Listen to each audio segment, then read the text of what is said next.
Dan aku akan lebih tidak peduli. Aku mau hidup 1000 tahun lagi.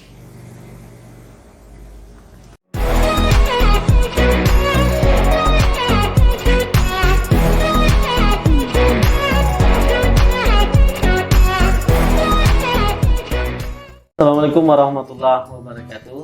Waalaikumsalam warahmatullahi wabarakatuh. Alhamdulillah, puji syukur kita panjatkan Allah Subhanahu wa taala atas berkat rahmat dan hidayahnya sehingga pada hari ini kita bertemu lagi di studio Suara Smart Cisco. Hari ini bersama saya Kepala UPT SMA Negeri 6 Goa, Erwin Wijaya SPD MPD, dan alhamdulillah hari ini saya tidak sendiri pemirsa, saya ditemani oleh Ibu Andi Hidayati SS MSc. Beliau adalah Kepala UPT Pelayanan Teknologi Informasi dan Komunikasi Pendidikan di Dinas Pendidikan Provinsi Sulawesi Selatan. Saya menyapa dulu. Selamat siang Bu Andi. Selamat siang Pak Erwin. Ya, terima kasih banyak ini setelah berkunjung di SMA Negeri 6 Goa. Bagaimana kabarnya Bu Andi? Alhamdulillah baik, sehat. Ya, saya juga Pak Erwin sehat ya. Alhamdulillah. Kayaknya Alhamdulillah. kita ketemu beberapa waktu yang lalu, lebih fresh hari ini ya. Alhamdulillah. Terima kasih banyak. Kita terakhir ketemu waktu penyerahan hadiah. Ya, penyerahan hadiah Di kegiatan Ramadan. Ramadan Iya. yang kemarin itu Iya. ya. Hari Pendidikan Nasional, kalau Iya. saya Kamisnya sih ya. Siap. Iya. Saya nggak tahu nih, mungkin Pak Erwin kelihatan segar karena Iya. pengaruh ini ya. Nah, sekarang sudah punya studio ya. Alhamdulillah. Iya. Baik Bu Andi. Hari Iya. ini pemirsa, kita ngobrol santai. Memang ini program acara kita untuk di studio Suara Smart Cisco, ada program ngobrol santai dengan pembicara yang kita undang. Alhamdulillah kedatangan Ibu Andi ini mudah-mudahan memberikan motivasi kepada kita semua, terkhusus untuk masyarakat atau civitas akademika di SMA Negeri 6 Goa. Sebentar mungkin ada dua metode ini Bu Andi. Sebentar saya yang bertanya, Bu Andi yang menjawab. Kemudian sebentar juga mungkin Bu Andi banyak ingin bertanya, banyak mau tahu juga tentang SMA Negeri 6 Goa. Saya yang menjawab. Jadi begitu metode untuk ngobrol santai hari ini. Baik, saya memulai. Mungkin Bu Andi, ini Bu Andi karena sekarang Bu Andi dulu pernah jadi kalau saya tidak salah di daerah jadi kasubag, Jadi saya pernah jadi kepala UPT. Kepala UPT dulu, ya, pindah ke dari Maros ke Pangkep ya. Pangkep, dan sekarang sebagai kepala UPT Teko. Bisa lebih banyak menggunakan Teko. Nah, Bu Andi, ini kalau di Tekom ini gimana nih rasanya nih? Kerjanya ini langsung bersentuhan dengan teknologi. Yeah. Bu Andi harus betul-betul mensupport ini Dinas Pendidikan dalam hal teknologi. Kira-kira programnya apa saja sih Bu Andi? Ya, terima kasih Pak Erwin. Yeah. Sebenarnya kok berbicara dengan tentang IT, Yeah. ya memang kalau mungkin kita flashback ke belakang itu IT memang tidak tidak menjadi sesuatu yang menjadi kebutuhan utama ya. Yeah. Walaupun sebenarnya sudah berkembang sangat Betul. pesat ya, bukan cuma di Indonesia tetapi Yeah. juga di luar sana itu memang ya. Cuman memang kalau berbicara IT pendidikan di Indonesia kemarin itu, walaupun sebenarnya sudah ada sejak beberapa puluh tahun yang lalu, misalnya pembelajaran daring seperti di UT itu kan sudah dari berapa puluh tahun yang lalu mereka Yeah. sudah belajar secara daring ya. Karena proses pembelajarannya memang daring, tetapi nanti setelah pandemi COVID-19 ini baru kita pada umumnya di Indonesia ya, khususnya di Sulawesi Selatan itu karena harus belajar dari rumah, maka itu digenjot. Nah, kaitannya dengan sebenarnya UPT pelayanan TIK yang ada di Dinas Pendidikan ini harusnya memang dia adalah leading sektor yang paling terdepan saat ini. Oh, iya, Cuma memang ada beberapa kendala yang kami hadapi, bahwa terkait dengan Permendagri 90 itu memang untuk UPT Tekkom untuk tahun ini 2021 itu kami tidak memiliki anggaran, sehingga beberapa konsep, beberapa konsep Jadi kami sebenarnya sudah punya beberapa konsep ya, program prioritas yang akan kami kembangkan di tahun 2021 ini, tetapi itu akhirnya tidak bisa ngapa-ngapain karena tidak ada anggarannya. Nah, makanya kami jalan-jalan ke sini sebenarnya mau melihat seperti apa yang sudah dilakukan oleh Smart Sixco. Ya, saya tadi itu ingat-ingat kayak Francisco. Ternyata Smart Sixco ya. Smart Sixco gitu. Ya mungkin karena di sini bisa bergerak karena masih memiliki dana BOS ya, mungkin ada yang bisa diselidiki. Kalau kami nggak ada. Jadi beberapa yang sudah siap kami lakukan itu runaway, tetapi tiba-tiba harus berhenti terkait dengan anggaran. Nah, jadi kami sekarang sifatnya hanya memotivasi teman-teman, guru, kemudian sekolah-sekolah yang ingin mengembangkan IT-nya, ya mungkin kami bisa kontribusi saran, mungkin itu supaya bagaimana sebenarnya anak-anak juga bisa dimotivasi untuk memang benar-benar IT itu menjadi satu kebutuhan kita. Kebutuhan. Ya. Betul. Itu mungkin. Ya, jadi kalau tidak ada anggaran, waduh, program ya untuk sekarang ini ya sama yang kami lakukan di SMA 6 Gua ini. Ya kalau kita tidak punya anggaran mungkin ya studio ini tidak ada. Iya. Apalagi yang namanya teknologi otomatis harus itu kan mahal ya. Mahal. Jadi kami sebenarnya begini Pak, di akhir tahun 2020 itu saya dapat bantuan sedikit dari anggota dewan itu. Jadi merenov ruangan multimedia yang ada di kantor itu. Sebagian khusus memang untuk radio streaming. Dan saya sudah bincang-bincang kemarin dengan tim radio streaming ini bahwa dibuat ruangannya dulu, disetting, kemudian disiapkan peralatannya. Nah, kendalanya itu tadi begitu ini nggak ada. Jadi sama sekali saya nol anggaran di UPT pelayanan pendidikan. Yang notabene sekarang ini harusnya itu yang terdepan. Itu yang terdepan. Iya, apalagi memang untuk saat ini kan kondisinya yang paling dibutuhkan. Paling dibutuhkan. Dinas pendidikan memang harus mengunjungi itu sih sebenarnya. Iya. Jadi sebenarnya ada beberapa itu tadi. Kami sudah menyiapkan beberapa rancangan-rancangan terkait dengan itu. Apalagi kemarin itu sebenarnya Pak Kadis itu sangat berharap adanya hadir kelas virtual. Jadi kemarin itu melalui aplikasi Epandrita itu memang ada maintenance yang kami lakukan di tahun 2020 itu. Kita sudah merubah beberapa fitur-fitur yang ada di dalamnya. Termasuk memang di dalamnya sudah ada kelas virtual. Terus kemudian kemarin ada itu kelas digital juga. Khusus untuk learning itu kami sudah kerjasama dengan rumah belajar.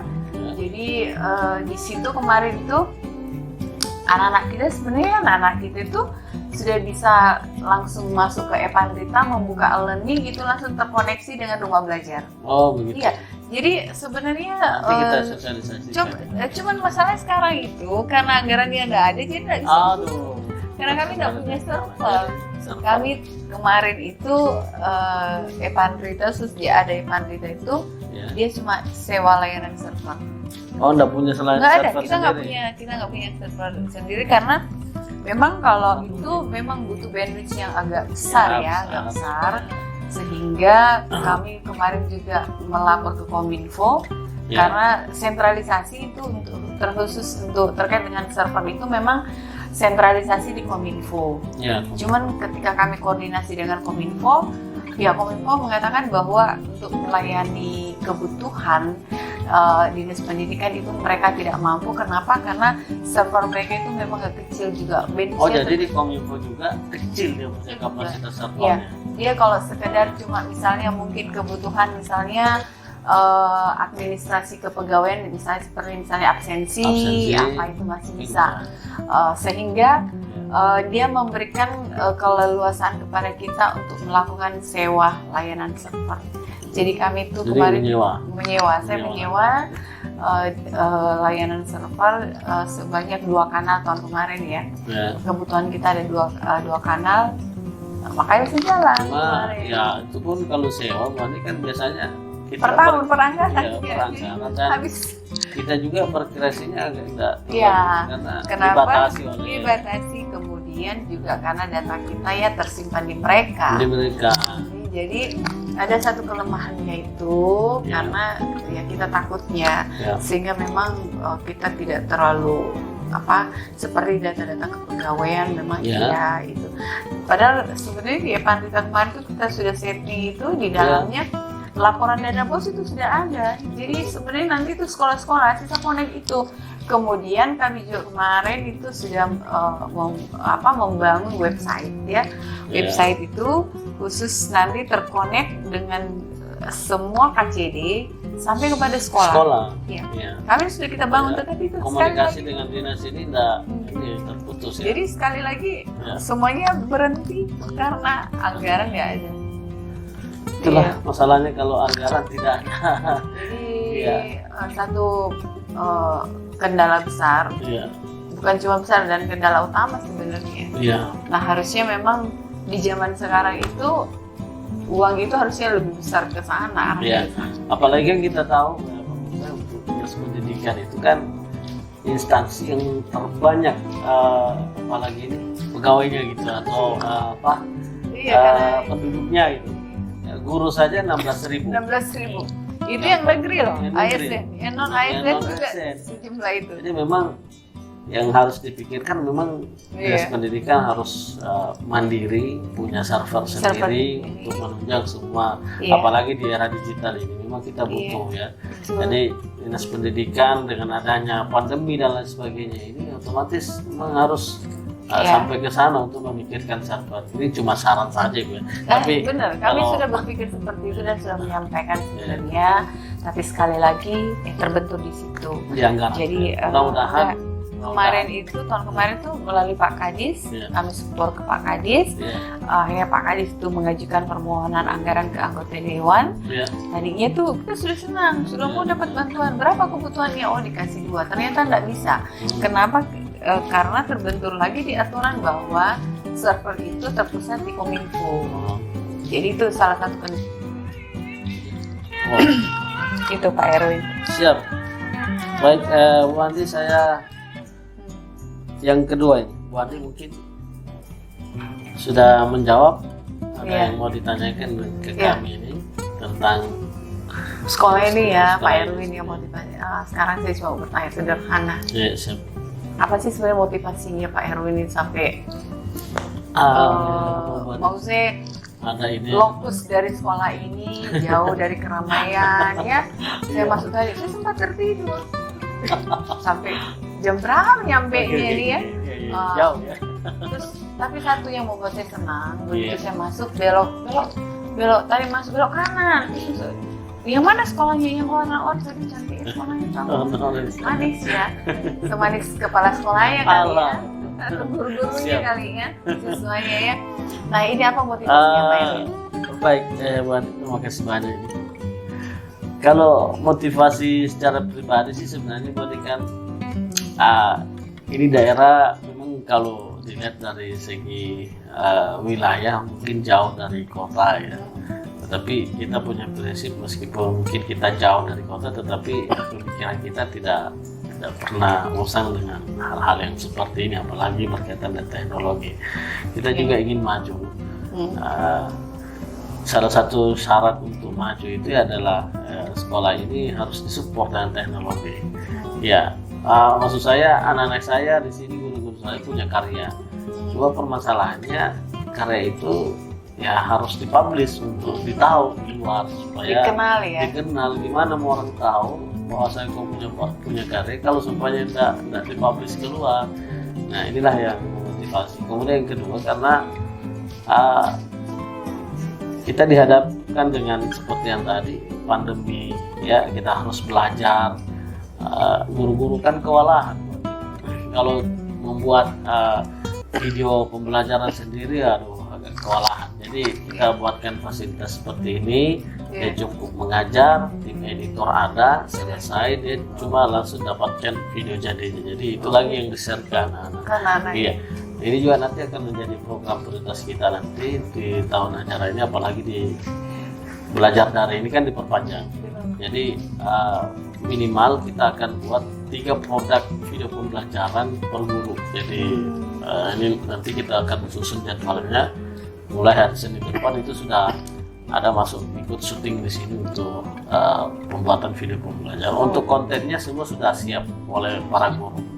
Ya, oleh para guru. Jadi tinggal tim editor nanti yang kerja ekstra untuk menghasilkan produknya. Dan insya Allah nanti semua akan di-share juga lewat YouTube supaya besok lusa ada yang mau lihat karya-karya guru kami ya di YouTube itu Semang Sisgo ya. Jadi Suara Semang Sisgo nama YouTube-nya. Jadi motivasi kami sederhana, buat kita juga mau meskipun ini di luar jauh dari perkotaan, tapi kita mau dekat di mata mereka lewat teknologi ya, mungkin lewat YouTube kami atau channel-channel lain.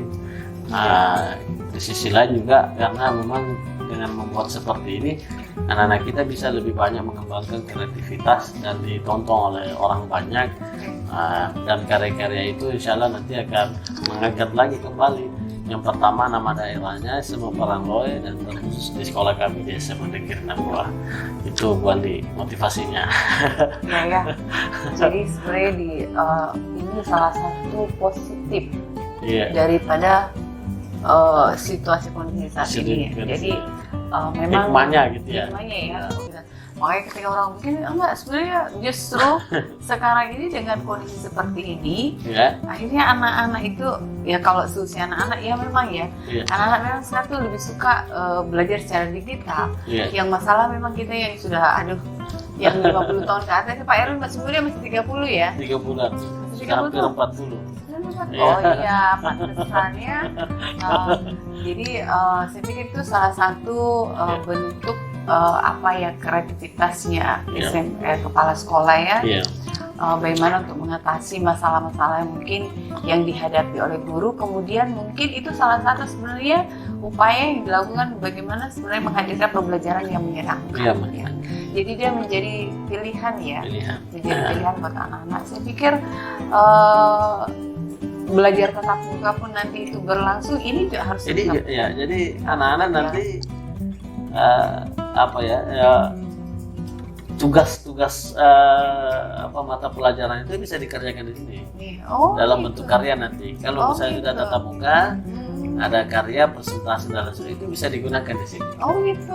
Jadi ini berkelanjutan nanti. Jadi ini bukan hanya di pandemi. Jadi kalau sudah normal ini leluasa untuk digunakan oleh siapapun, siswa. Kemarin juga terakhir ini digunakan waktu pemilihan OSIS. Di sini pemaparan visi misi OSIS. Jadi didengar ya. Jadi ini live. Kemarin itu masih sempatnya kita gunakan radio streaming. Kita juga punya radio streaming, tapi untuk sekarang ini kita apalagi belum perpanjang karena kan tahun ajaran baru kita perpanjang, dan kita juga mengupayakan nanti radio FM. Radio FM. Kita baru mau minta izinnya. Radio ini nanti gunanya buat guru nanti setelah selesai belajar di sekolah, nanti ini itu jangka panjangnya.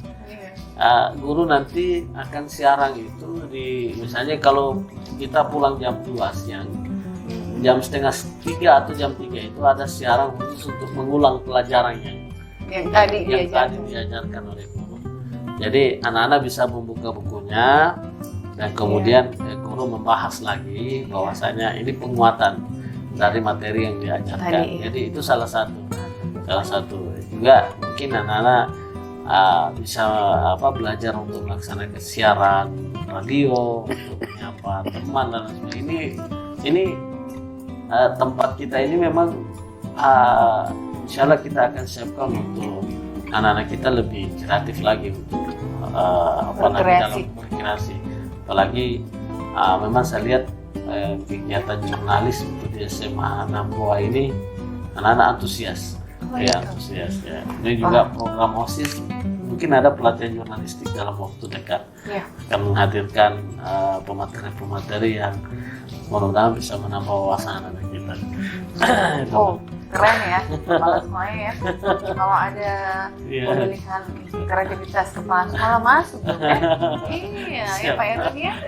Iya, harusnya ada itu ya. Jadi sebenarnya kreativitas seorang kepala sekolah itu tidak harus secara akademik ya, non akademik seperti ini sebenarnya, apalagi sangat jeli melihat. Ya, saya pikir ini suatu kejelian dari kepala sekolah melihat kebutuhannya anak-anak kita saat ini ya. Jadi saya sependapat dengan Pak Erwin bahwa setelah belajar tatap muka ini tetap harus jalan berkembang, karena akan menjadi, kalau saya mengatakan ini suplemen buat kita ya, buat anak-anak kita ya. Kemudian ya itu tadi yang sangat penting sebenarnya, anak-anak diberi ruang, guru pun sebenarnya diberi ruang bagaimana mereka bisa berkreasi, karena dengan IT ini sebenarnya banyak hal-hal yang dimudahkan ya, dimudahkan oleh guru, oleh anak-anak. Seperti contohnya tadi Pak Erwin benar itu, bahwa dengan ini sebenarnya nanti ketika ada materi yang mungkin anak-anak kurang memahami, itu sisa dia membuka aja, melihat tadi itu materinya Pak ini ya, ternyata ini, jadi tidak perlu lagi buka catatan kecil ya. Kalau saya dulu itu waktu zamannya saya sekolah, sepanjang guru saya menerangkan apa yang diucapkan saya catat, jadi nanti sampai di rumah baru saya catat kembali itu. Makanya itu catatanku dulu itu waktu sekolah suka dipinjam temanku. Nah ini penggantinya ini. Jadi nanti juga ada semacam quiz, jadi live ya, mau dalam bentuk quiz atau apapun itu, mungkin quiz live, nanti siapa yang menjawab nanti kita berikan juga apalagi ini hadiah. Ada rewardnya ya. Ada rewardnya. Jadi anak-anak termotivasi untuk ikut kegiatan belajar sore ini lewat streaming video dan radio untuk mengulang kembali pelajaran yang telah diajarkan. Jadi ini motivasi, sebenarnya motivasi saja untuk anak-anak. Ini sebenarnya menjadi panggung ya, panggung buat anak-anak kita. Kalau dulu itu kita harus tampil di atas panggung, berdiri, ini kan lewat sini ya. Saya sebenarnya paling suka begini. Sebenarnya bukan cuma ini ya, saya suka menghayal kemudian baca puisi. Baca puisi, kemudian juga misalnya menyanyi, siapa tahu ternyata di antara anak-anaknya kita ada yang memiliki suara yang bagus, memiliki bakat, ya bisa saja mereka bisa terekspos lewat media ini ya.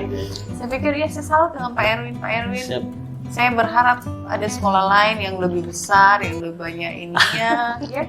Jadi sekali lagi bahwa kreativitas itu sesungguhnya tidak dibatasi ya, tidak terbatas ya, walaupun sebenarnya harus ada penopang anggaran, tapi tidak perlu besar. Yang paling penting adalah bagaimana sebenarnya kita punya inovasi dan kreativitas berpikir ke depan, dan kemudian membaca peluang, memanfaatkan apa yang ada, kemudian yang menjadi kebutuhan, itu yang sangat penting ya. Karena kalau kita mulai membuat sesuatu yang sudah kadaluarsa, yang namanya kadaluarsa, sayang juga nggak kepake. Tapi yang seperti ini, saya pikir ini adalah satu jawaban terhadap tantangan yang ada. Tentunya kita berharap bahwa ini akan berkelanjutan terus Pak Erwin. Saya berharap mungkin tahun depan saya datang tidak lagi ruangannya begini, atau mungkin cakupan luasannya mungkin jauh lebih luas lagi, atau mungkin di dalamnya di sini nanti saya diundang lagi, saya sudah bisa menyanyi misalnya. Boleh. Apa ya? Jadi tidak. Kalau sudah streaming radionya nanti Bu Andi, misalnya hiburan musiknya itu bisa langsung live. Itu nanti. Saya ingat sejarahnya Radio Prambors Prambors di Jakarta ya. Itu kan mereka sebenarnya awalnya dari yang seperti ini, tapi bisa berkembang. Saya supporting sama anak-anak kita, ini ada anak siswa ya. Saya pikir ini pasti dia punya jiwanya memang sudah ke sini, sehingga tertarik. Ketertarikan terhadap ini kemudian diberi peluang oleh sekolah, itu satu yang sangat luar biasa. Tidak terlalu melangit, membumi, tetapi ya sangat terasa di langit. Iya Pak. Iya, baik Bu ya. Ani, karena waktu yang membatasi Ya, kita terima ini, kasih. ini hari juga hari Jumat. Iya. Jadi terima kasih sekali atas kehadirannya hari ini, Iya. luar biasa motivasi yang diberikan terus ke kami di SMA Negeri 62. Mudah-mudahan insya Allah kedepannya kita akan lebih banyak mengembangkan lagi Iya. saran Bu Andi, insya Allah akan kita upayakan. Iya. Termasuk kita insya Allah akan buat panggung khusus untuk anak-anak yang berkreasi di musik dan lain sebagainya. Iya. Baik pemirsa, mungkin bincang-bincang kita akan kita akhiri, tapi ini bukan perbincangan kita yang terakhir ya. Insya Allah next kita akan ketemu lagi dengan beliau. Ya. Beliau akan menyiapkan inspirasi baru lagi insya Allah di pertemuan berikutnya. Saya ada pantun hari ini buat Iya. siang hari makan kuaci, makan bareng sama Ibu Asi. Oh. Cukup sekian acara hari ini. Saya ucapkan banyak terima kasih.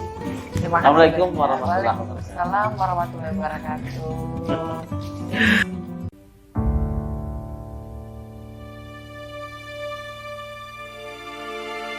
Aku Khairil Anwar. Kalau sampai waktuku, ku mau tak seorang akan merayu. Tidak juga kau. Tak perlu seduh sedang itu. Karena aku ingin dari kumpulan yang terbuang, biar peluru menembusku. Aku tidak meradang, menerjang luka dan bisa bawa berlari hingga hilang perih